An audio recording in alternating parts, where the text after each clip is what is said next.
నిన్నటి రోజున ఆంధ్ర రాష్ట్రంలో అధికారంలో ఉన్నప్పటికీ ప్రతిపక్షంలో ఉన్నప్పటికీ వాళ్ళ ధోరణి ఇంకా ఇప్పటికి కూడా మారిన దాఖలాలు లేవు.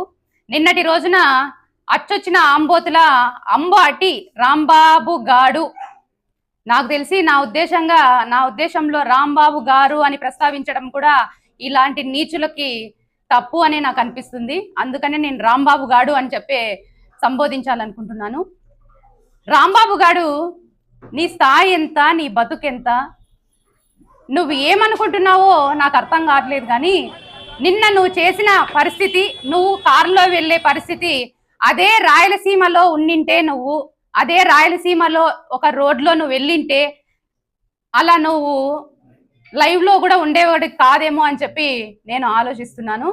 మా వాళ్ళు ఇంకా మా సారు క్రమశిక్షణ అనే ఒక ఇంజెక్షన్ని కార్యకర్తల్లో ప్రతి ఒక్కరిలో నరాల్లో ఎక్కించి ఈరోజు నువ్వు ఈ విధంగా నువ్వే కాదు, మీ పార్టీకి చెందినటువంటి ప్రతి ఒక్కరు కూడా ఇదే స్థాయిలో ఇదే పదజాలంతో గత 5 సంవత్సరాలలో దేశం కాదు, రాష్ట్రం కాదు, ప్రపంచ నలుమూలలో మీకు ఎంతో రికార్డులు సాధించారు ఈ విధమైన పదజాలం మాట్లాడడంలో.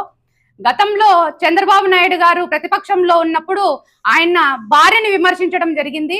ఈ రోజు మేము అధికారంలో ఉన్నప్పుడు వారి అమ్మగారిని కూడా మీరు మాట్లాడే పరిస్థితికి మీరు దిగజారారు అంటే, మీ నాయకుడు, మీరు ఎప్పుడు మా నాయకుడు ఫస్ట్ క్లాస్ స్టూడెంట్ అని చెప్పుకుంటుంటారు, మీ నాయకుడు మీకు ఇలాంటి క్లాసెస్ ని చెప్పి మిమ్మల్ని తయారు చేసి బయటకు పంపుతున్నాడా అని చెప్పి నేను మీ నాయకుడికి మిమ్మల్ని ఒక క్వశ్చన్ వేస్తున్నాను.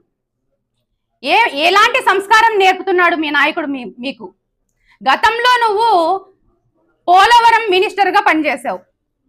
పోలవరం మినిస్టర్ గా పని చేయడం, మినిస్టర్ అనే పేరు రాసుకోవడం తప్పితే నీకు దానిపైన సరైన అవగాహన ఉండి ఒక్క పనైనా నువ్వు దాంట్లో చేయగలిగావా?